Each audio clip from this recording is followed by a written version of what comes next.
Hello అండి. Hi. నానబెట్టిన శనగలు ఈ స్పోర్ట్స్ అన్నవైతే వచ్చినాయి. అంటే మొలకలు అన్నవైతే వచ్చేసినాయి అనమాట అండి. దీన్ని నేను రెగ్యులర్‌గా 2 డేస్‌కి ఒకసారి అయితే ఈ మధ్య నేను ఇలాగే నానబెట్టుకొని ఇలా అయితే చేసుకుంటున్నానండి. ఎందుకంటే చాలా పోషకాలు ఉంటాయి. మేమైతే వెజిటేరియన్ అనమాట. Pure vegetarians. సో, మాంసాహారులకి అంటే నాన్ వెజ్ తినే వాళ్ళకైతే ఫుల్ బలం ఉంటుంది కదా! మరి శాకాహారులకి ఎలా వస్తుందండి?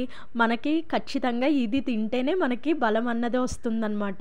సో, నేను అందుకని పిల్లల కోసం అయితే నేను నానబెడుతున్నాను. మేమందరం తింటామనమాట.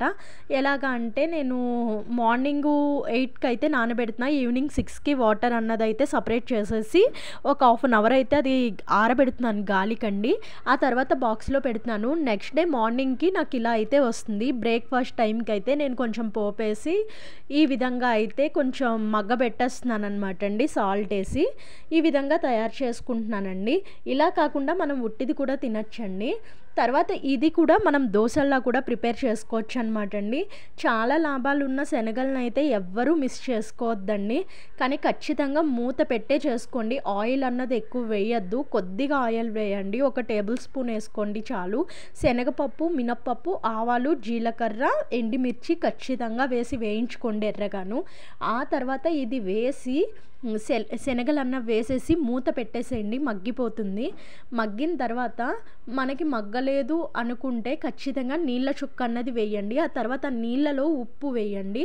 ఆ తర్వాత మళ్ళీ మూత పెట్టేసేయండి కలుపుకొని. మీకు దగ్గర అన్నది పడిపోతుంది ఇది. ఇలాగ నొక్కితే బాగా స్మూత్ స్మాష్ అయిపోతుందనమాట అండి. ఈ విధంగా చేసుకోండి. పిల్లలు కూడా ఇష్టంగా తింటారు.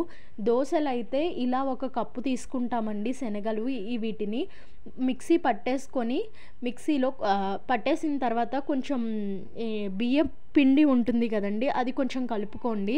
కలిపిన తర్వాత ఉల్లిపాయ, పచ్చిమిరపకాయ, కొత్తిమీర, జీలకర్ర వేసి దోసల్లా వేయండి. పిల్లలు చాలా ఇష్టంగా తింటారు. నాదైతే రెడీ అయిపోయిందండి. మీరు కూడా ఇలాగ ఒకసారి అయితే ట్రై చేయండి. అందరికీ వచ్చు కానీ నా స్టైల్‌లో నేను చేసిందైతే మీకు చెప్తున్నాననమాట. చాలా పోషకాలు ఉంటాయి వీటిలోని.